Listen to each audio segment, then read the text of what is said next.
be with you. And with your spirit. A reading from the Holy Gospel according to Matthew. Glory to you, Lord. As Jesus was walking on, he saw a man named Matthew sitting by the customs house, and he said to him, "Follow me." And he got up and followed him. While he was at dinner in the house, it happens that a number of tax collectors and sinners came to sit at the table with Jesus and his disciples. When the Pharisees saw this, they said to his disciples, "Why does your master eat with tax collectors and sinners?" When he heard this, he replied, "It is not the healthy who need the doctor, but the sick. Go and learn the meaning of the words. What I want is mercy, not sacrifice. And indeed, I did not come to call the virtuous, but sinners." The Gospel of the Lord. Praise to you, Lord Jesus Christ. So today, just as I said in the beginning, we're celebrating the feast of Saint Matthew, one of the apostles and also an evangelist. And today we read from his Gospel, and he is reporting his own story. You can imagine what is going through his mind.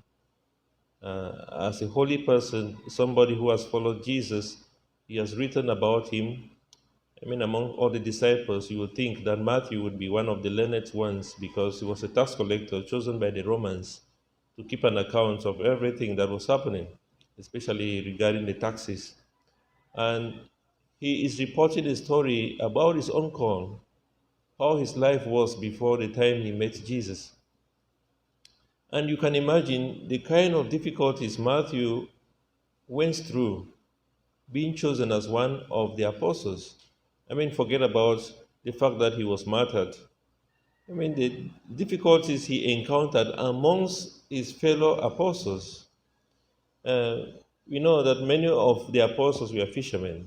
So that means they had direct contact with Matthew, and that Matthew was one of their toughest enemy.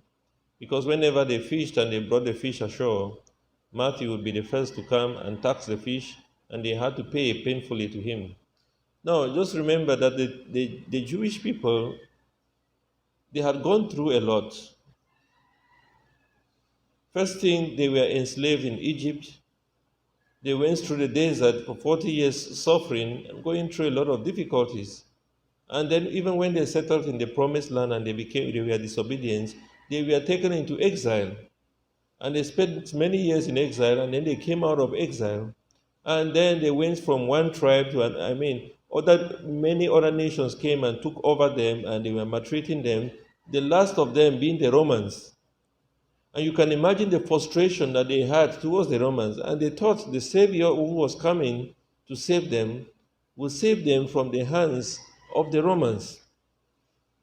And now, amongst the Jews, there were some who, instead of joining the rest of the people, especially the learned ones, who, instead of joining the rest of the Jews in fighting against the Romans, were taken by the Romans to become tax collectors.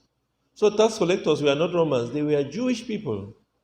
And so the people saw them as traitors, as betrayers, and that is why they hated them. They said they are sinners because they have gone to join the Romans. So they are no longer clean. They were unclean, first of all, and they were sinners because they were betrayers of the covenant's people. And then Matthew happens to be one of them. And then Jesus comes along and he calls this person who is considered as a betrayer, who is considered as a sinner, as unclean, as a traitor. You can imagine the difficulties he had to encounter amongst his disciples. Now, one of them is James the Zealot. Zealots were people who were actually training physically, doing all kinds of karate or judo or whatever thing, or wrestling, or trying to train privately in order to fight the Romans and the tax collectors physically. Now you can imagine James the Zealot coming face to face with his enemy, who is Matthew, and has to accept him as a brother. And why did Jesus do this?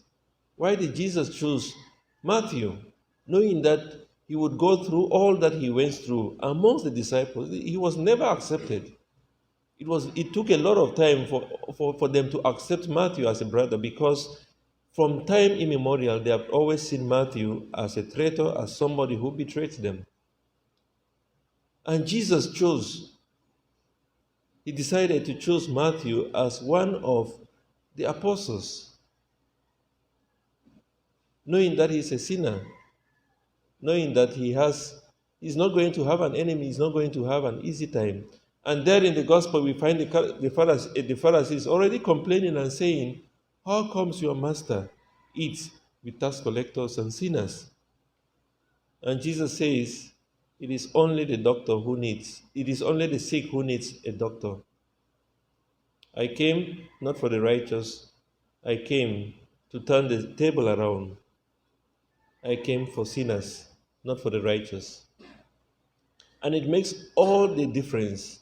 And St. Paul says in his letter to the Romans, chapter 2, verse 11, God has no favorites. God has no favorites.